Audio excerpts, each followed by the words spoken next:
al-fawaid. Apakah faedah yang dapat kita ambil, yang dapat kita gali, korek, petik, kutip, boleh belakalah, pungut daripada ayat-ayat yang kita baca ini? Yang pertama, ayat 31, sanafrughu lakum ayyuhas saqalan. Sanafrughu lakum ayyuhas saqalan. Kami akan menguruskan kamu, hanya menguruskan hitungan dan balasan kamu pada hari kiamat. Jadi ulama kata, ulama bahasa, ulama tadabbur, dia kata sanafrughu, kami akan beri masa untuk awak. Bukan makna Allah Ta'ala tu tak ada masa nak hisap, tidak. Masa untuk hisap tu akan datang, bukan sekarang. Maka hazihil jumlah, ulama tadabbur kata ayat ini maksud dia al-wa'id, amaran dan peringatan. Kama yaqulu qailun, sebagaimana orang-orang berkuasa beri amaran, dia kata sa'atafarraghu lak, saya akan ambil masa untuk awak, kita akan bincang baik-baik, kita muhasabah kita. Maknanya itu bukan makna tu Tuhan tu kena selesai kerja lain baru boleh buat kerja ni, tidak. Tapi tumpuan untuk pembalasan itu pada masa itu. Itu yang dikatakan Allah Ta'ala tu sibuk, kulla yaumin huwa fi sya'nin, sibuk menguruskan. Tapi bukan makna dia tak boleh buat benda ni, tidak. Cuma masa belum tiba. Kemudian soal an sabab tasniyah ba'dal jam'i. Jadi dia kata soalan sanafrughu lakum, lakum tu jamak untuk kamu semua, ayyuhas saqalan, tapi disebut ini dua jenis manusia, dua jenis makhluk. Dia kata soal an sabab tasniyati ba'dal jam'i. Kenapa mari tasniyah lepas berjamak? Al-jawab, li'annahuma fariqan, kerana dua itu ada dua kumpulan, bukan dua orang, dua kumpulan. Kullu fariqin jam'un, setiap kumpulan itu ada kumpulan, ada jamak. Ya ma'syaral jinni wal ins in istata'tum, kalau kamu mampu. Kenapa dia tak kata in istata'tuma? Kenapa tak guna tasniyah?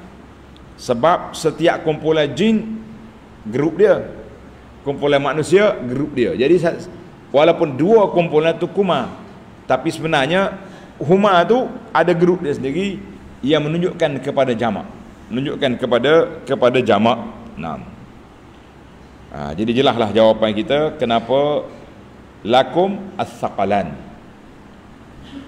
Faedah yang kedua, itu dah sudut bahasa lah. Dalam surah Ar-Rahman ini, yadullu ma tadammanathu suratul Rahman. Setelah kita belajar surah Ar-Rahman ini berapa kali, ya ma'syaral jin fa bi ayyi ala'i rabbikuma, menunjukkan bahawa jin mukallafun mukhatabun.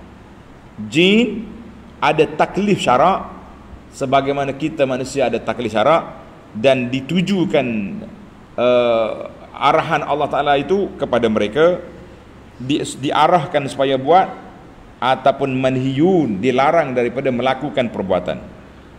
Musabuna muaqabun, diberi pahala dan dibalas seksa. Sama seperti manusia.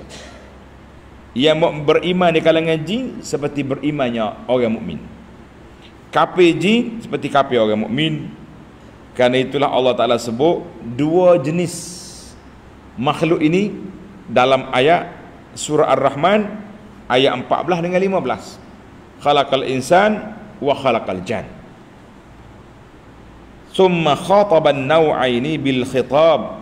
Kemudian Allah Ta'ala tujukan ucapan kepada dua jenis makhluk ini dengan ayat yang menunjukkan kepada arahan dan juga larangan, dan juga ayat janji baik bagi orang yang taat dan amaran bagi orang yang derhaka, wal iyazu billah. Baiklah, selesailah kita masalah apa yang terkandung dalam surah Ar-Rahman menunjukkan kepada jin dan manusia ini mukallafan. Jin itu mukallaf. Cuma kekurangan jinnya dia tak ada nabi. Dia tidak ada nabi sendiri. Nabi dia Nabi Muhammad sallallahu alaihi wasallam. Faedah yang keempat, fi qawlihi, yang ketiga, maaf. Faedah yang ketiga, fi qawlihi ta'ala, ya ma'syaral jinni wal insi in istata'tum, sampai ke akhir ayat. Hei jin dan manusia, kalau kamu mampu nak keluar daripada bumi, silakan. I'lanul lahum bi annahum fi qabdatillah. Ayat ini Allah Ta'ala cabar, beri amaran, beri kesedaran kepada manusia bahawa mereka semua duduk di bawah kuasa Allah Azza wa Jalla. La yajiduna manja minha, mereka tak akan selamat, mereka tak akan terlepas daripada kuasa Allah Azza wa Jalla. Maka ini supaya orang-orang yang zalim, orang yang jahat, orang yang kafir sedar diri, yutan balik ke jalan Allah. Jangan teruskan di dalam kekufuran yang kamu ada sekarang, ataupun di dalam maksiat yang telah kamu lakukan ini. Jangan. Sebab mu tak boleh keluar daripada kuasa Allah Azza wa Jalla. Mereka tak boleh keluar daripada kekuasaan Allah Azza wa Jalla. Siapa dia mengaku dia boleh keluar, orang itu bercakap besar dia panggil. Kena bawa dia ke hospital jiwa. Mudah-mudahan doktor bagi ubat penenang kepada dia. Yang keempat, kita ambil separuh ayat, ini istata'tum, kalau kamu mampu nak keluar daripada bumi, daripada langit dengan bumi. Di ayat ini menjadi dilalatun ala anna kulla wahidatin minha muhitatun bil ukhra. Ini menunjukkan bahawa setiap kawasan ada kawasan dia. Ahli bumi duduk kawasan bumi, ahli langit duduk di kawasan langit. Yang boleh perginya seorang saja, Nabi dibawa pada malam Isra dan Mi'raj, diperlihatkan kepada dia apa dia, segala kekuasaan Allah Ta'ala di alam yang begitu tinggi. Orang lain tak usah cakap, dia kata dia naik ke angkasa lepas, setakat hati lah pergi, dekat hati. Allahu Akbar. Baik, maknanya kerana orang yang betul-betul boleh keluar daripada kuasa Allah Ta'ala ini, dia boleh tembus keluar daripada daerah bumi dengan langit, orang itu baru ada. Mana ada? Buah adalah, tapi hakikatnya tidak ada. Kita berpindah kepada faedah yang kelima. Faedah ni kita bincang sikit. Setengah pengkaji semasa, bila dia tafsir ayat la tanfuzuna illa bisultan, mereka tak boleh keluar daripada bumi ini kecuali dengan sultan, dengan kekuasaan, dengan kekuatan. Ada orang kata ini menunjukkan kepada kecanggihan sains dan teknologi. Sains dan teknologi. Sekarang ni kita ada Aqmarus Sinai. Apa dia panggil Aqmarus Sinai? Satelit. Arab kata Al-Aqmarus Sinaiyah. Kau buat naik dia punya satelit radar duk atas. Kan? Ada yang mengatakan zaman dulu bila sebut tentang ayat ini, ada buku yang saya baca. Tamai kita remaja rusak anak ni suka baca buku. Minat membaca, alhamdulillah. Sampai ketua pun duk baca lagi dah, tapi baca kitab dah lah ni. Tak ada nak baca buku cerita dah. Kan? Kita kena bawa cerita hal lama-lama dah. Dia boleh, dia kata ayat ini menjadi dalil kepada benarnya Apollo. Apollo naik ke bulan. Apollo naik ke bulan. Dengan adanya teknologi alat-alat baru ni, dia boleh keluar. Dia boleh keluar daripada bumi pergi ke bulan. Bagaimana berapa hari? Dia naik atas, dia turun balik. Dia tak boleh keluar daripada ni, daripada kawasan. Jadi timbullah masa tu berdebat. Allah irham ayahanda kita ni, dia ni Allah Ta'ala beri pada dia kepetahan bersyarah, ceramah Al-Fadhil Almarhum Datuk Arya, Ketua Hakim Syar'i Kelantan tu, dia ceramah di pondok ni. Dia kata ayah hantar ceramah Isra' Mi'raj lepas Isya sampai subuh. Ni ceramah boleh. Kemudian bila berlaku cerita Apollo ni, ayahanda kita cerita berlaku berdebat antara pelajar-pelajar Mekah, pelajar Melayu di Mekah, Masjid Haram. Dia debat di antara Apollo sampai ke tidak ke bulan. Duk berhujah dengan ayat ni, la tanfuduna illa bisultan. Berdebat. Jadi ayah kita ni sekali benang, dia duk alik tak sampai, tukar kepada alik sampai, benar juga. Dia kata itu kekuatan hujah. Jadi itu ialah kadang-kadang hujah berdebat ni macam tu lah atas nasib lah. Kena hujah kita molek, kita perangkap orang kena jadi. Kadang-kadang kita diperangkap oleh orang pun mengena juga. Jadi setiap orang tu ada nasib dia.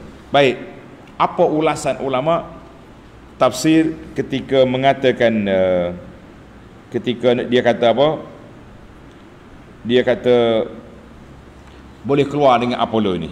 Seorang ulama yang separuh masa, bukan jauh lah zaman kita ni, tapi anda tak sempat, iaitulah Syekh Muhammadul Amin Asy-Syanqiti dalam Adwa'ul Bayan jilid yang kedua muka surat 261 262, dia bahas panjang tentang ayat ini, ayat la tanfuzuna illa bisultan.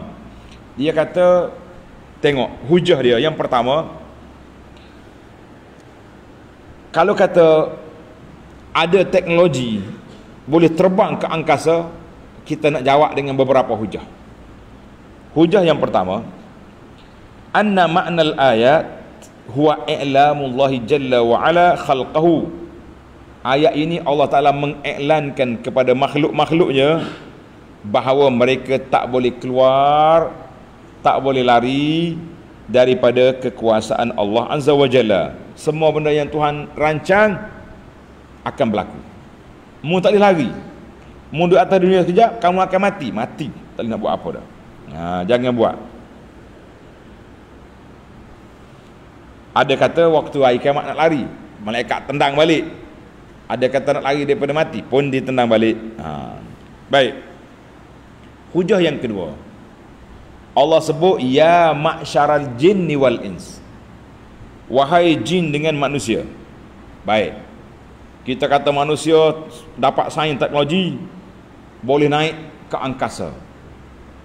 Awak jangan lupa diri.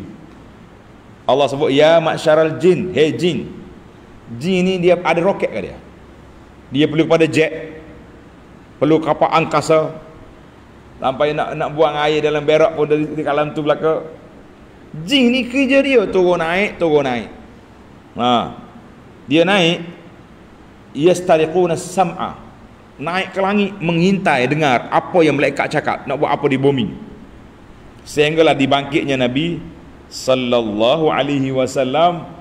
Maka ketika itu mereka tidak dibenarkan naik ke langit, akan dipanah dengan syihabun, dengan pemanah malaikat.